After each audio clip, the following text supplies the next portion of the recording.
예, 오늘은 크게 두 가지 주제로 하나의 말씀을 살펴보려고 합니다. 첫 번째 주제는 영혼을 향한 이 사도 바울의 마음입니다. 영혼을 향한 사도 바울의 마음을 첫 번째로 살펴보겠습니다. 사도 바울 자신이 어리석은 자로 보여도, 또 자신이 비난을 받아도 양들을 위하여, 영혼들을 위하여 나는 이러한 모든 것들을 기꺼이 감수하며 그들을 오직 진리로, 그들을 오직 그리스도께로 인도하겠다라는 것입니다. 오늘 말씀의 두 번째 주제는 고난과 영광입니다. 고난과 영광. 내가 그리스도의 사역자로서 얼마나 많은 고난들을 받아왔는지 한번 생각해 보라라는 것입니다. 그리스도의 사역자들은 지금 그리스도와 함께 고난받는 것을 택하고 주님 오셨을 때 영광을 구하지만, 마귀의 사역자들은 지금 사람들로부터 영광을 받는 것을 택하고 고난받는 것을 택하지 않는다라는 것입니다. 고난과 영광, 이것을 통해 누가 그리스도의 사역자인지, 누가 마귀의 사역자인지 너희들이 분별하라 라고 말씀하고 계십니다. 이러한 두 가지 주제로 하나의 말씀 나누는 시간 갖도록 하겠습니다. 다 같이 고린도 후서 11장 16절 말씀 보겠습니다. 고린도 후서 11장 16절 같이 읽겠습니다. 내가 다시 말하노니 아무도 나를 어리석은 자로 생각하지 말라. 만일 그렇게 생각하려거든 내가 조금은 자랑할 수 있도록 나를 어리석은 자로 받아들이라. 지금 사도 바울은 내가 다시 말하노니 이렇게 하면서 했던 말을 지금 또 다시 반복해서 지금 바울은 말해주고 있습니다. 내가 다시 말하노니, 이렇게 사도 바울이 했던 말을 또 다시 말하는 이유는 이렇게 반복해서 말하는 것이 저와 여러분들에게 유익하고 또 안전하기 때문입니다. 다 같이 빌립보서 3장 1절 말씀 보겠습니다. 그러니까 우리가 한 번만 듣고 다 깨달으면 얼마나 좋겠습니까? 근데 한 번 듣고 자꾸 잊어버리고 못 깨닫기 때문에 계속해서 성경은 반복적으로, 여기서 조금 저기서 조금 계속해서 반복적으로 말씀하십니다. 사도 바울도 그렇게 말했습니다. 반복적으로. 빌립보서 3장 1절 말씀 같이 읽겠습니다. 빌립보서 3장 1절 같이 읽겠습니다. 끝으로 나의 형제들아, 주를 기뻐하라. 내가 너희에게 같은 것들을 쓰는 것이 참으로 내게는 부담이 되지 아니하며 너희에게는 안전하니라. 아멘. 지금 사도 바울은 빌립보 성도들에게 뭐라고 말씀하고 있어요?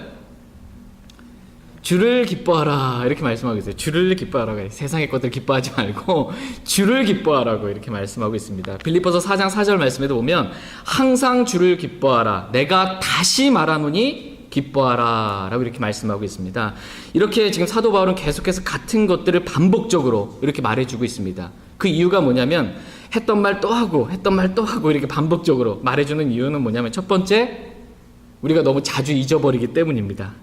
우리는 하나님의 사랑도 자주 잊어버리고 나에게 베푸신 하나님의 은혜도 너무나 자주 잊어버리고, 우리가 들은 말씀도 수요일날 주일날 설교 듣고 집에 가면 이렇게 일어났을 때 벌써 안녕하세요 할 때 이미 반 이상은 사라집니다.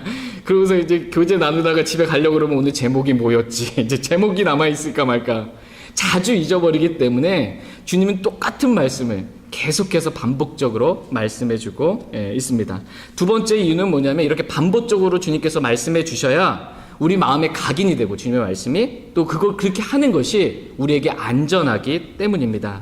그래서 지금 사도 바울이 했던 말을 다시 한번 지금 반복해서 고린도 교회 성도들에게 말씀해주고 있습니다. 내가 다시 말하노니, 이렇게 오늘 본문 말씀을 시작합니다. 다시 본문 말씀으로 돌아오셔서 고린도후서 11장 16절 말씀을 보시면 제가 읽겠습니다. 내가 다시 말하노니 아무도 나를 어리석은 자로 생각하지 말라, 이렇게 말씀하십니다. 비록 내가 어리석은 자처럼 이제부터 내가 지금 자랑한다 할지라도 나를 어리석은 자로 그렇게 생각하지는 말라라는 것입니다. 내가 어쩔 수 없이 너희를 위해서 자랑할 수밖에 없다라는 것을 좀 너희들이 용납해 달라라는 것입니다. 그런데 만일 그렇게 하려거든, 그러니까 나를 어리석은 자로 생각하려거든, 내가 조금은 자랑할 수 있도록 나를 어리석은 자로 어떻게 하래요? 받아들이라. 너희가 그냥 나 어리석은 자라고 생각하고 좀 어리석은 자가 말하는 거 좀 들어봐 주라는 것입니다. 좀 들어봐 주라라는 것입니다. 나를 어리석은 자로 받아들여도 좋으니 제발 내 말 좀 주의 깊게 한번 들어봐 달라라는 것입니다. 우리는 여기서 영혼을 향한 사도 바울의 마음을 보게 됩니다. 나를 어리석은 자로 받아들이라. 그리고 내가 어리석은 자처럼 조금은 자랑할 수 있도록 내 말을 좀 들어보라라는 것입니다. 그리고 지금 지금 너희가 누구에게 속고 있는지 또 무엇에 속았는지 한번 내 말을 잘 들어보고 분별해 보라라는 것입니다. 그리고 진리로 돌아오고 그리스도께로 돌아오라라는 것입니다. 그러니까 나는 어떻게 돼도 돈이. 그러니까 사도 바울의 마음이 어쩌냐면 너희가 나를 그냥 어리석은 자로 그렇게 받아들여도 좋으니까 나는 어떻게 돼도 좋으니까 제발 너희만은 좀 진리로 돌아왔으면 좋겠다. 너희만은 다시 그리스도께로 돌아왔으면 좋겠다라는 그러한 마음인 것입니다.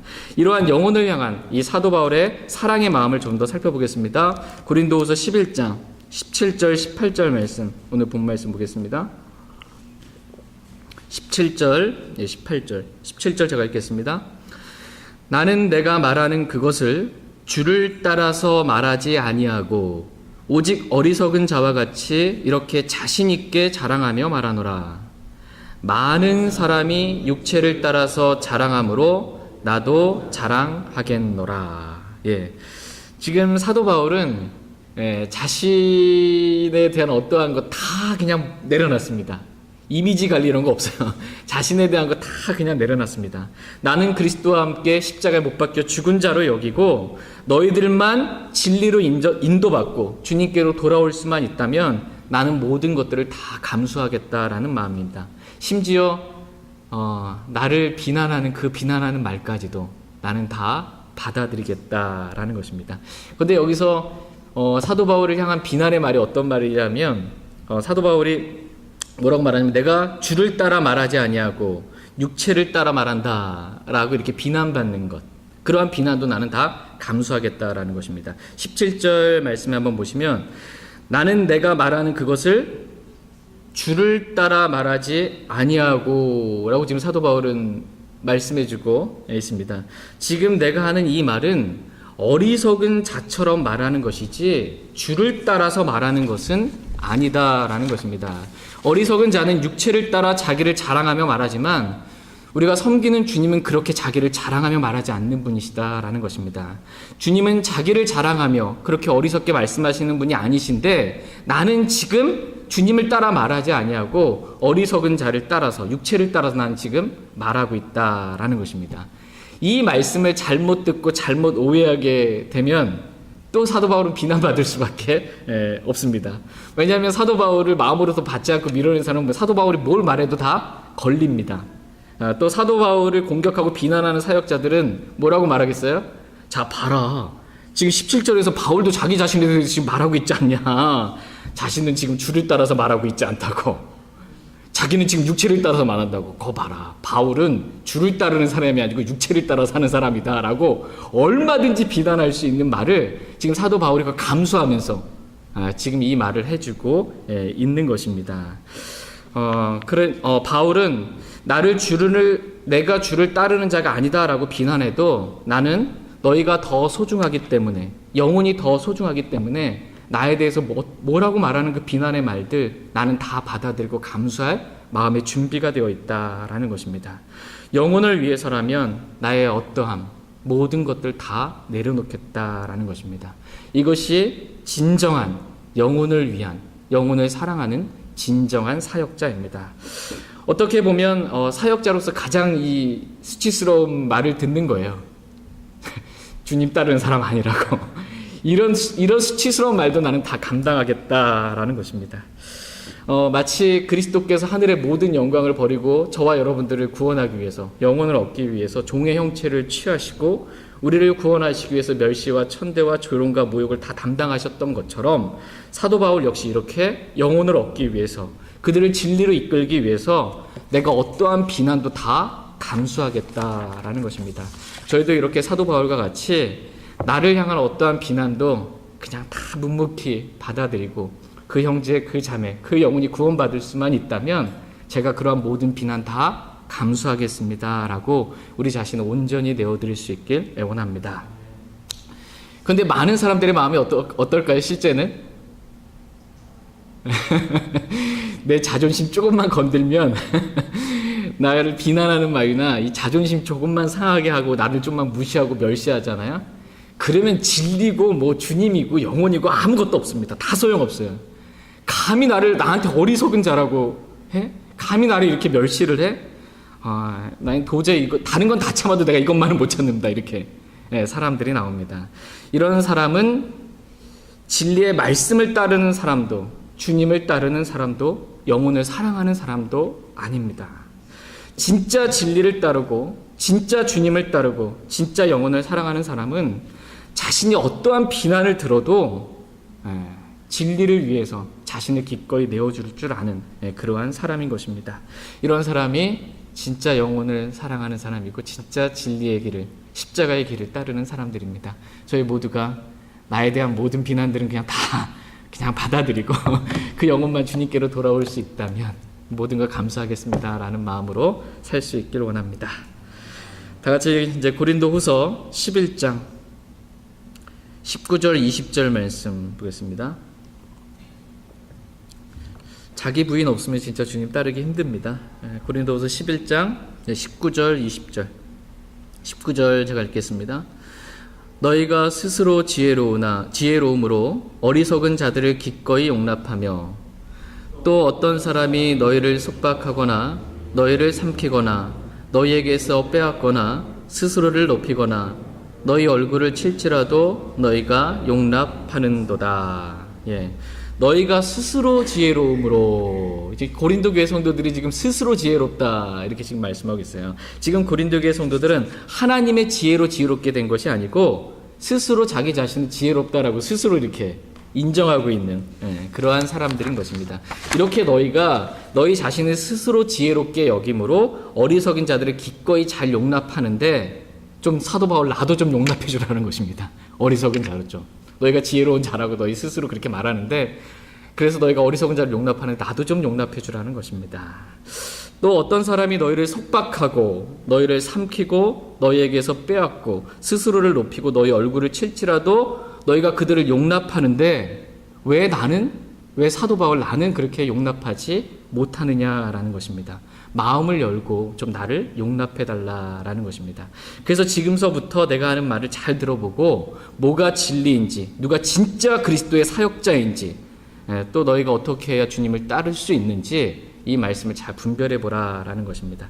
이렇게 나를 용납하라라고 지금 사도 바울이 간청을 하면서 지금서부터는 사도 바울이 담대하게 지금서부터는 담대하게 지금 자랑을 하고 있는 것입니다.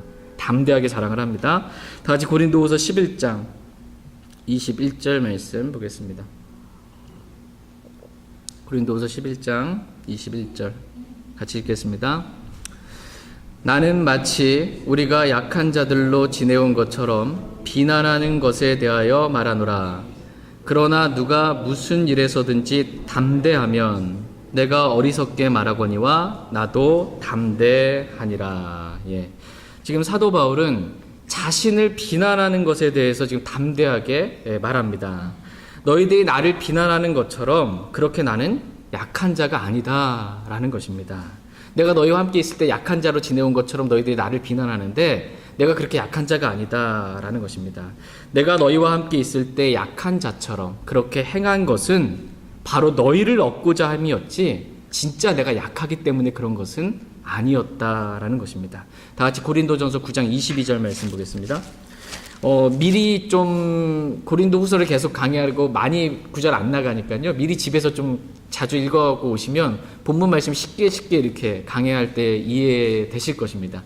한 번도 안 읽어보시고 그냥 딱 오시면 이게 무슨 말인지 이렇게 됩니다. 그냥 좀 자주 읽어보시면 좋을 것 같습니다. 고린도전서 9장 22절. 고린도전서 9장 22절 읽겠습니다. 지금 사도 바울이 고린도에서 사역할 때 사도 바울을 약한 자로 비난하는 것에 대해서 내가 그렇게 약한 자가 아니다. 근데 내가 왜 약한 자처럼 되었는지 내가 말해주겠다라고 담대하게 지금 말하는 것입니다.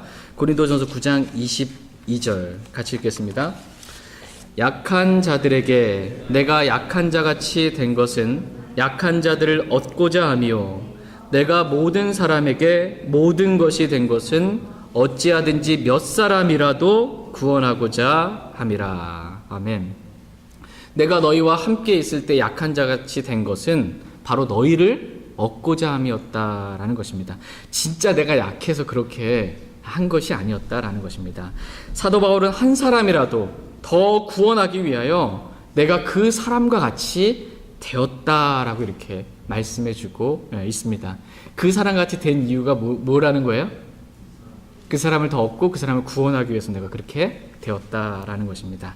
자신이 어떠한 사람으로 보이든지 그것은 중요한 것이 아니고 영혼을 구원하는 것, 이 영혼을 진리이신 주님께로 이끄는 것, 이것이 중요한 것이었다라는 것입니다.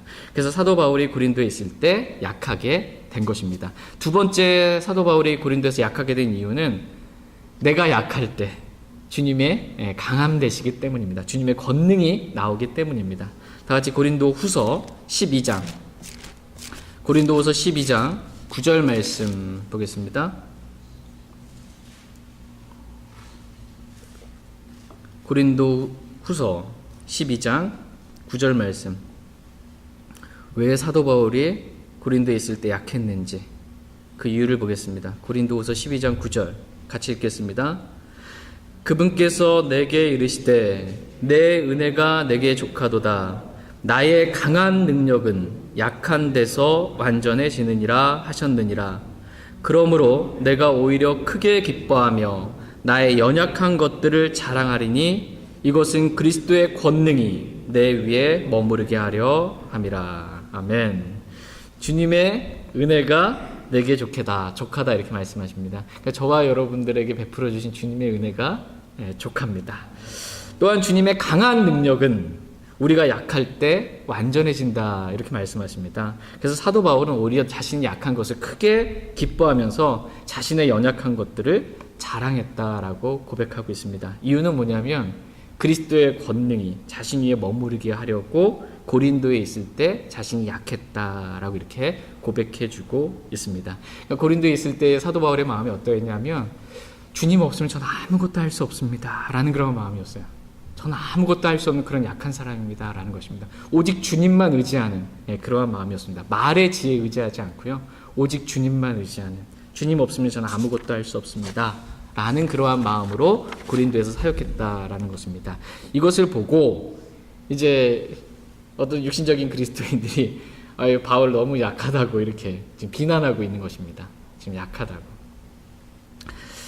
그러나 내가 그렇게 약하지 않다라는 것에 대해서 내가 이제 담대히 말하겠다라고 이렇게 말씀하십니다. 다 같이 고린도후서 이제 11장 22절 23절 보겠습니다. 이제 얼마나 담대하게 이제 사도 바울이 지금부터 말하는지 보겠습니다. 고린도후서 11장 22절 23절 22절 제가 읽겠습니다. 그들이 히브리 사람이냐 나도 그러하며 그들이 이스라엘 사람이냐 나도 그러하며 그들이 아브라함의 씨냐 나도 그러하며 그들이 그리스도의 사역자냐 내가 어리석은 자처럼 말하거니와 나는 더욱 그러하도다. 내가 수고를 더욱 넘치도록 하고 매도 지나치게 맞고 감옥에도 더 자주 갇히고 여러 번 죽을 뻔하였으니. 사도 바울이 고린도에서 사역을 하고 떠난 다음에 어떤 사람들이 고린도에 들어와서 고린도 교회 성도들의 마음을, 믿음을 이렇게 뒤집어 놓고 어지럽혀 놨습니다. 그런데 그들이 자신들을 가리켜서 뭐라고 말하냐면 우리는 히브리 사람들이다, 히브리 사람이다 이렇게 지금 말하는 것입니다. 히브리 사람이라는 이 말의 의미는 뭐냐면 창세기 14장 13절에 히브리 사람 아브라함이라는 말이 처음 나와요. 히브리 사람 아브라함 이렇게 처음 나오고요. 창세기 39장에서 이집트의 종으로 팔려갔던 요셉을 향해서 히브리 사람이라고 이렇게 말씀하시고, 그리고 이집트에서 이제 계속 머물러 있잖아요. 그랬을 때 하나님께서 모세에게 나타나서 출애굽할 때, 이 출애굽기 3장에서 하나님께서 모세에게 이집트 왕에게 가라고 말씀하시면서 하나님이 어떤 분이신지에 대해서 말씀해 주세요. 그 말씀 뭐냐면 주 히브리 사람들의 하나님께서 우리를 만나셨은즉 우리가 사흘길쯤 광야로 가서 하나님께 희생물을 드리게 하소서라고 이렇게 말씀하실 때 히브리 사람들의 하나님이라는 이러한 말씀이 나옵니다. 즉 히브리 사람이라는 것은 뭐냐면 하나님께서 택하신 민족이라는 거예요. 하나님께서 택하신 민족으로서 하나님을 섬기는 특별한 민족이다라는 우월성을 지금 드러내주고 있는 그러한 말인 것입니다. 그런데 그들이 히브리 사람들이냐? 히브리 사람이냐? 나도 히브리 사람이다. 지금 이 말을 해주고 있는 것입니다. 맞받아서 지금 얘기해주고 있습니다. 그들이 이스라엘 사람이냐? 나도 이스라엘 사람이다. 이렇게 지금 말합니다. 이스라엘이라는 이 말은 창세기 32장에서 하나님께서 이 야곱의 이름을 이스라엘로 바꿔주시면서 내가 통치자로서 하나님과 견주며 사람들과 견줄 능력이 있어 이겼기 때문이니라 라고 말씀하실 때 처음 나옵니다. 야곱의 이름을 뭘로 바꿔줬어요? 이스라엘로 바꿔주면서 야곱 내가 바로 통치자다 라고 이렇게 말하는 거예요. 하나님께서 야곱을 통치자라고 부르면서 야곱의 12아들을 통해서 하나님께서 통치하시는 특별한 국가, 즉 이스라엘을 세우시겠다라는 것입니다. 나는 하나님께서 통치하시는, 하나님께서 직접 통치하시는 이스라엘 국가에 속한 이스라엘 사람이다라는 것입니다. 하나님께서 이 국가를 책임지고 지속시켜 주신다라는 것입니다. 이스라엘이라는 엘이 하나님이잖아요. 이스라엘이라는 뜻이 뭐냐면 하나님께서 지속하신다는 거예요. 그러니까 하나님께서 통치하시고 하나님께서 지속하시는 국가. 이 국가가 바로 이스라엘이다라는 것입니다. 이스라엘 국가에 속한 사람이다라는 거예요. 지금 말하는 게. 네, 이스라엘 사람이다. 강대국에 있는 거예요. 하나님이 직접 통치하시는 자부심이 있는 거죠. 에베소서 2장 12절 말씀 보겠습니다. 에베소서 2장 12절.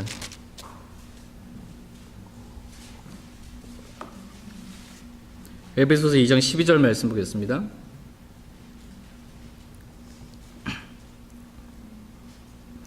에베소서 2장 12절 말씀 같이 읽겠습니다. 그때 너희는 그리스도 밖에 있었고 이스라엘 연방 국가 밖에 있던 외인들이며 약속의 언약들에서 분리된 낯선 자요 세상에서 소망도 없고 하나님 밖에 있던 자들이었으나 지금 이 말씀은 이스라엘에 속하지 않은 이방인들에 대해서 지금 하시는 그러한 말씀입니다. 그때 너희는 이방인들은 이스라엘 연방 국가 어디에 있었대요? 밖에 있는 외인들이었다라는 것입니다. 하나님께서 통치하시고 하나님께서 지속하시는 그런 국가 밖에 있던 외인들이었다라는 것입니다. 그런 축복을 받을 수 없는 그런 외인들이라는 것입니다. 한마디로 결론이 뭐냐면 너희는 세상에서 소망도 없고 하나님도 없는 자라는 거예요. 네. 그러나 우리는 이스라엘 사람이다 이거예요 지금. 그러나 우리는 이스라엘 사람이다.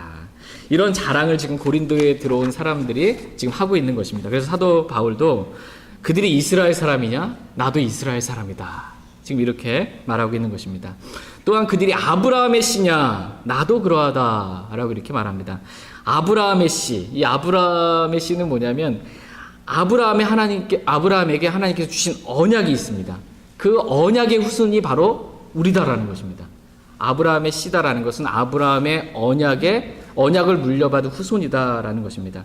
하나님께서 창세기 15장에서 아브라함과 언약을 맺으실 때 내가 이 땅을 이집트의 강에서부터 저 큰 강 유프라테스 강까지 내 씨에게 주었노니라고 말씀하시면서 약속의 언약을 맺으셨습니다. 너희 이방인들은 이 약속의 언약들에서 분리된 낯선 자이지만 우리는 가나안 땅의 약속을 상속받는 아브라함의 씨다라고 지금 이렇게 뭔가 자기 특별하다라고 자랑을 하고 있는 것입니다. 그런데 그들이 아브라함의 씨냐? 나도 아브라함의 씨다. 지금 이러는 것입니다. 그러니까 자신의 민족과 국가와 이 언약의 이런 것들을 지금 자랑하고 있는 거예요. 혈통을 자랑하고 있는 것입니다. 그러면서 이 고린도에 들어온 그 사람들이 자신들을 가리켜서 그리스도의 사역자다라고 이렇게 말하니까 그들이 그리스도의 사역자냐? 나는 더욱 그러하다 이렇게 말하는 거예요. 그들이 그리스도의 사역자냐? 내가 어리석은 자처럼 말하거니와 나는 더욱 그러하도다라고 지금 담대하게 자기에 대해서 자랑하고 있습니다. 그러면서 사도 바울 자신이 그리스도의 사역자로서 어떠한 삶을 살았는지에 대해서 지금 쭉 말씀해주고 있어요. 내가 그리스도의 사역자인데 너희보다 더욱 더 뛰어난 그리스도의 사역자인데 내가 지금서부터 그리스도의 사역자로 또 어떠한 삶을 살았는지 너희가 잘 들어보라는 것입니다. 그런데 이 사도 바울이 자랑한다고 그랬잖아요. 여러분 이 말씀 읽어보시면 알겠지만 사도 바울이 뭐 이거 했더니 이것도 성공하고 저거 했더니 막 사람도 많이 모이고 이런 거 자랑하는 게 아니고 사도 바울이 그리스도의 사역자라는 것을 분명하게 드러내 보이고 자랑하기 위해서 한 것은 내가 그리스도로 인하여 얼마나 많은 고난들을 당하였는지 지금 그것에 대해서 자랑해주고 있습니다. 다 같이 고린도 후서 11장 23절에서 25절 말씀 보겠습니다. 고린도 후서 11장 23절에서 25절 말씀 23절에서 25절 보겠습니다. 지금 사도 바울이 내가 그리스도의 사역자라고 자랑하면서 지금 하는 말이에요. 자랑의 내용을 한번 보겠습니다. 23절 제가 읽겠습니다.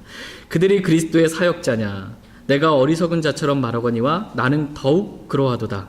내가 수고를 더욱 넘치도록 하고 매도 지나치게 맞고 감옥에도 더 자주 갇히고 여러 번 죽을 뻔하였으니 내가 유대인들로부터 마흔에서 하나 뺀 매를 5번 맞았으며 3번 몽둥이로 맞고 1번 돌로 맞고 3번 파손을 당하여 한밤과 한낮을 깊음 속에 있었으며 라고 이렇게 말씀하십니다. 그러니까 그들이 그리스도의 사역자냐 나는 더욱더 그러하다 라고 말하면서 자신이 얼마나 큰 고난들을 당했는지를 지금 말씀해주고 있습니다. 나 진짜 매 많이 맞았다라는 거예요. 나 진짜 매 진짜 많이 맞았고 감옥에 더 많이 갇혔고 여러 번 진짜 죽을 고비 내가 넘겼고 유대인들로부터 40에서 하나 뺀 매를 내가 5번이나 맞았다. 유대인들이 사람이 잘못했을 때 때릴 때요 40번 이상은 안 때려요. 왜냐하면 40번 이상을 때리면 그 사람은 사람 취급을 안 한다는 거예요. 그렇기 때문에 40에서 하나 뺀 매까지 39대까지만 때려요. 그러니까 엄청난 멸시를 받은 거예요, 말하자면. 그거를 내가 5번이나 내가 맞았고 3번 몽둥이로 내가 두들겨 맞았고 1번은 돌로 맞았고 이제 12장에서 나옵니다. 돌로 맞은 이야기 12장에 나옵니다. 3번 파손을 당하여 한밤과 한낮의 깊음 속에 있었다라고 내가 그리스도를 위하여 얼마나 큰 고난들을 당했는지에 대해서 지금 기록해주고 있습니다. 지금 사도 바울이 이 말씀을 통해서 고린도 교회 성도들에게 알려주고 싶은 말씀은 뭐냐면 그리스도의 사역자는 그리스도를 위해 고난을 기꺼이 감당하는 사람들이다 라는 말씀을 해주고 싶었던 것입니다. 그리스도의 사역자는 그리스도를 위하여 기꺼이 고난을 감수하는 사람들이다 라는 것입니다. 그런데 지금 너희와 함께 있는 그 사람들 한번 보라는 거예요. 너희 그리스도의 사도라고 말하는 그 사람들 한번 보라는 거예요. 그들이 자신을 그리스도의 사도요 의의 사역자로 가장하고 있는데 그들이 그리스도를 위하여 얼마나 고난당했는지 한번 너희가 나와 한번 비교해 보라는 것입니다. 그들이 말로만 내가 그리스도를 위한다라고 말하지 실제 그들의 삶을 보라는 것입니다. 진짜 그들이 그리스도를 위해서 고난당하고 있는지 한번 보라는 것입니다. 실제로 그들의 삶은 사람들로부터 영광을 구하는 삶이 아니냐라는 것입니다. 너희들이 고난과 영광을 통해서 한번 구분해 보라는 것입니다. 그리스도의 사역자는 나와 같이 이런 고난을 당하는 사람들이지 사람들로부터 인정받고 영광을 받는 그러한 사람들이 아니다라는 것입니다. 다 같이 로마서 8장 17절 말씀 보겠습니다. 로마서 8장 17절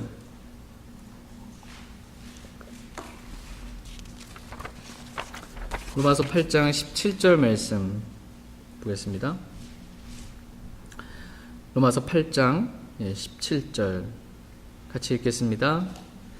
자녀이면 상속자 곧 하나님의 상속자요 그리스도와 함께하는 공동 상속자니라. 우리가 그분과 함께 고난당하면 이것은 우리가 함께 영광도 받으려 함이니라. 아멘. 하나님의 자녀는 하나님의 상속자다 이렇게 말씀하고 계세요. 또 자녀이면 그리스도와 함께하는 공동 상속자다 이렇게 말씀하시면서 이 하나님의 자녀, 저와 여러분들이잖아요. 이 하나님의 자녀 그리스도인들은 그리스도와 함께 고난당하는 사람들이다 라고 이렇게 정의를 내려주고 있습니다. 지금 이 악한 현 세상에서 그리스도와 함께 고난당하고 주님 오셨을 때 그리스도와 함께 영광받는 사람, 이 사람이 바로 참된 그리스도인이고 참된 그리스도의 사역자다라는 것입니다. 그러나 반대로 마귀의 사역자는 지금 사람들로부터 영광을 구하고 그리스도께서 오셨을 때 영원한 형벌의 고난을 당하는 그러한 사람들이 바로 마귀의 사역자들이다라고 지금 말씀하고 계십니다. 그러니까 고난과 영광을 통해서 누가 진짜 그리스도의 사역자인지 너희가 좀 분별하라라는 것입니다. 지금도 우리는 이 고난과 영광을 통해서 누가 진짜 그리스도의 사역자인지 또 누가 마귀의 사역자인지를 분별해낼 수 있습니다. 그러니까 그리스도의 사역자는 어떤 사람들이라는 거예요? 그리스도와 함께 고난당하는 사람이 그리스도의 사역자라는 겁니다. 그리스도의 사역자는 복음으로 인해 고난을 받는 사람들입니다. 다 같이 디모데후서 1장 8절 말씀 보겠습니다. 디모데후서 1장 8절 말씀.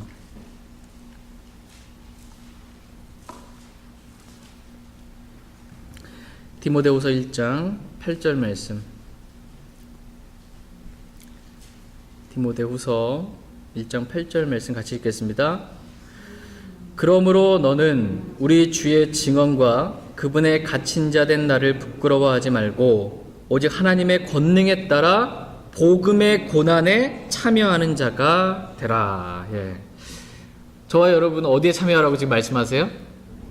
복음의 고난에 참여하는 자가 되라 이렇게 말씀하십니다.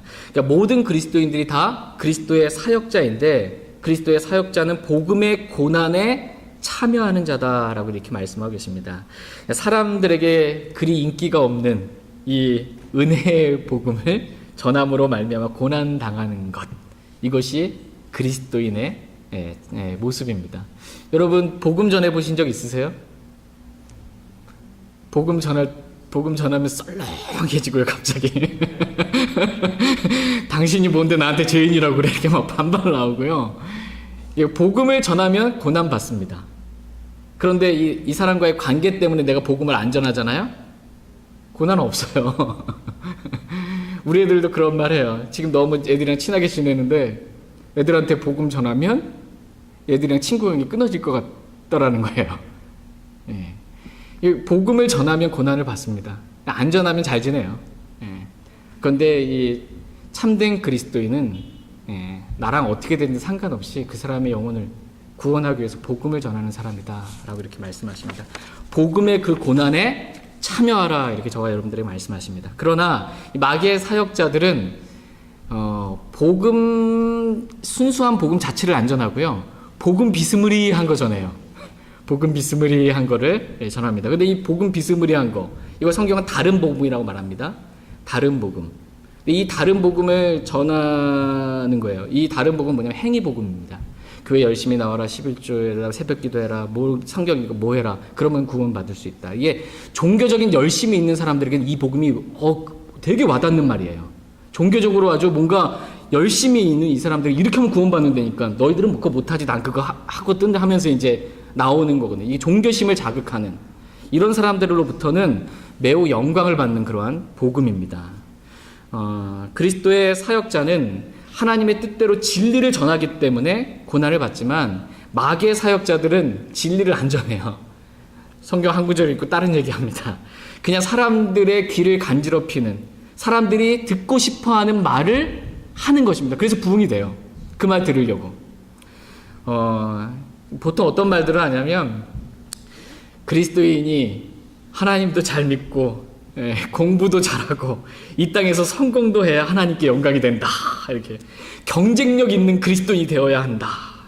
그래야 그들에게 복음도 전할 수 있다. 이 땅에서 축복을 받는 것이 곧 하나님께 영광을 돌리는 거다. 라는 등등등의 이 기복신앙, 번영신학은 마귀들의 사역자들이 외치는 마귀적인 사탄적인 교리입니다.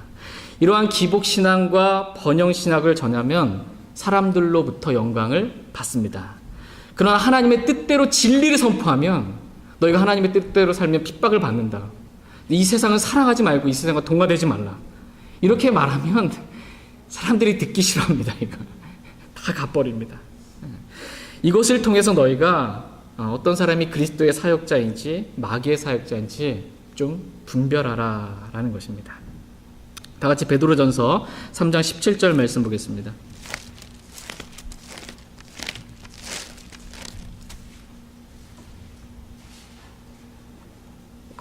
베드로전서 3장 17절 말씀 같이 읽겠습니다. 베드로전서 3장 17절 말씀 같이 읽겠습니다. 너희가 잘 행함으로 고난을 받는 것이 하나님의 뜻일진데 악을 행함으로 고난을 받는 것보다 그것이 더 나으니라. 아멘. 우리는 여기서 저와 여러분들을 향한 하나님의 뜻을 보게 됩니다. 베드로전서 3장 17절 말씀입니다. 저와 여러분들을 향한 하나님의 뜻, 그게 지금 뭐라고 말씀하고 계세요? 너희가 잘 행함으로 고난을 받는 것이 하나님의 뜻이다, 이렇게 말씀해주고 있습니다. 이 악한 현상에서 이 고난 받지 않고 우리가 영광을 받는 것이 하나님의 뜻이 아니라 이 세상에서 우리가 잘 행함으로, 즉 복음을 전하고 진리를 선포하고 하나님의 뜻대로 살고 십자가의 삶을 삶으로 고난 받는 것이 바로 하나님의 뜻이다라고 이렇게 말씀하십니다. 결코 지금 이 현 세상에서 영광을 받는 것, 그것은 하나님의 뜻이 아니다라는 것입니다. 지금 이 세상에서는 그리스도와 함께 고난받는 것, 그리고 그리스도께서 오셨을 때 영광 받는 것, 이것이 참된 그리스도인이요 참된 그리스도의 사역자의 모습이다라는 것입니다. 다 같이 히브리서 11장 24절에서 26절 말씀 읽고 오늘 말씀 마치겠습니다. 히브리서 11장 24절에서 26절 말씀. 저와 여러분들을 향한 하나님의 뜻은 뭐라고 말씀하세요? 이 땅에서 만사형통하고 잘되고 복받고, 이게 하나님의 뜻이 아니라 우리가 잘 행함으로, 복음을 전하고 진리를 선포하고 십자가의 삶의 삶으로 하나님의 뜻대로 행함으로 고난받는 것이 하나님의 뜻이다라는 것입니다. 이 복음의 고난에 동참하라는 것입니다. 근데 저는 고난 싫습니다, 이렇게 하면은 뭐라는 거예요? 저는 고난받기 싫어요, 이거는 그리스도인의 하나님의 자녀의 모습도 아니고 마귀의 자녀, 이 세상의 자녀들이 복받는 건 그건 마귀의 자녀들이 원하는 것이고 그리스도는 그게 아니다라고 말씀하십니다. 다 같이 히브리서 11장 24절에서 26절 보겠습니다. 24절에서 26절. 24절 제가 읽겠습니다. 믿음으로 모세는 나이가 들었을 때 파라오의 딸의 아들이라 불리는 것을 거절하고 잠시 죄의 쾌락들을 즐기는 것보다 오히려 하나님의 백성과 함께 고난받는 것을 택하였으며, 또 그리스도의 치욕을 이집트의 보화보다 더 큰 재물로 여겼으니 이는 그가 주께서 보상으로 보답해 주시는 일에 관심을 두었기 때문이니라. 아멘. 믿음으로 모세는 파라오의 딸의 아들이라 불리는 것, 파라오의 딸의 아들이라 불리는 건 뭐냐면 이 세상에서 왕자예요. 왕자로 불리는 것, 이것을 내가 믿음으로 거절했다라는 것입니다. 잠시 죄의 쾌락들을 즐기는 것보다 오히려 하나님의 백성과 함께 고난당하는 것을 내가 택했다라는 것입니다. 저와 여러분 역시 이 세상에서 잠시 죄의 쾌락들을 즐기는 것은 거절하고 그리스도와 함께 복음을 전함으로 진리를 선포함으로 고난받는 것을 택하며 살 수 있길 애원합니다. 중요한 게 믿음으로 거절하고 믿음으로 택하는 것입니다. 그러니까 내가 거절할 수 있어요. 이 삶은 내가 고난을 택할 수도 있고 이걸 거절할 수도 있습니다. 근데 이 고난을 내가 일부러 그리스도와 고난받는 걸 택한 사람은 하나님 오셨을 때 그 고난 택한 것으로 인해서 주님께서 보상해 주시겠다라는 것입니다. 그때 영광을 주시겠다라는 것입니다. 그러나 복음도 안전하고 진리도 선포하지 아니하게 되면 이 사람들로부터 인정은 받을지를 모르지만 주님 오셨을 때는 보상을 다 잃어버립니다. 또한 모세는 그리스도의 치욕을 이집트의 보화보다 더 큰 재물로 여겼다라고 이렇게 말씀하십니다. 여러분, 그리스도와 함께 고난받는 그 치욕, 이게 더 커 보이세요? 좋아 보이세요? 아니면 이집트의 보화가 좀 더 커 보이세요? 뭘 더 큰 재물로 보이세요? 저는 그래도 이집트는 이 세상을 의미합니다. 이 세상의 보화가 더 커 보이는데 여러분, 눈이 이제 좀 안약을 발라 봐야 됩니다. 말씀을 봐서 씻어야 됩니다.